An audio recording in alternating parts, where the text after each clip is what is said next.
everyone, I'm Ethan with Awaken Catholic, and this is Awaken the Saint. Sometimes life takes a turn for the worse, and there's just nothing you can do about it. If you're feeling overwhelmed by terrible things happening in your life, you might want to say a prayer to Saint Rita of Cascia, who is appropriately known as the patroness of impossible causes. Rita, or Margherita, was born in central Italy in the year 1381 to a noble, wealthy family. As a child, she was unusually pious and from a young age intended to enter a convent. However, her mother and father had other plans.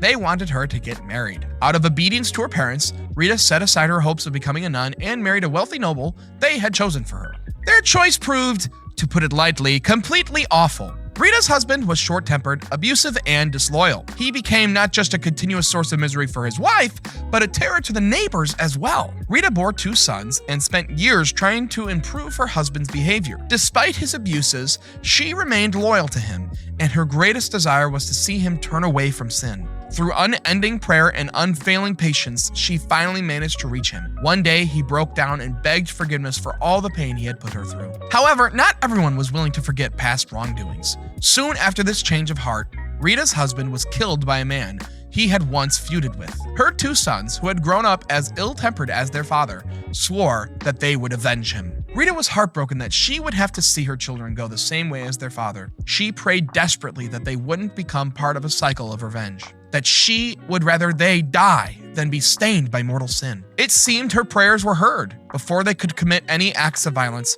her sons became horribly sick. Rita cared for them as well as she could, but they both passed away within a year. Her family gone, there was nothing left for Rita to do but embrace the childhood dreams she had shelved long ago. She applied to become an Augustinian nun of the monastery of St. Mary Magdalene. The sisters recognized Rita's impeccable character, but there was still some problems. She was not a virgin, and the strife her husband had caused the community was not forgotten. It would take time, but eventually, and after many prayers for the intercession of the saints, Rita was allowed to enter the convent. There she would remain, dedicating herself wholeheartedly to a life of prayer. Her closeness with Jesus even manifested in a miracle. While praying before the cross, Rita received a wound on her head that resembled the wounds caused by the crown of thorns. This wound stayed with Rita for the rest of her life. Following her death in 1457, her body was moved several times, each time showing no signs of decay, including her bleeding forehead wound. After the 3rd time, she was declared incorruptible. When our lives seem like one struggle after another,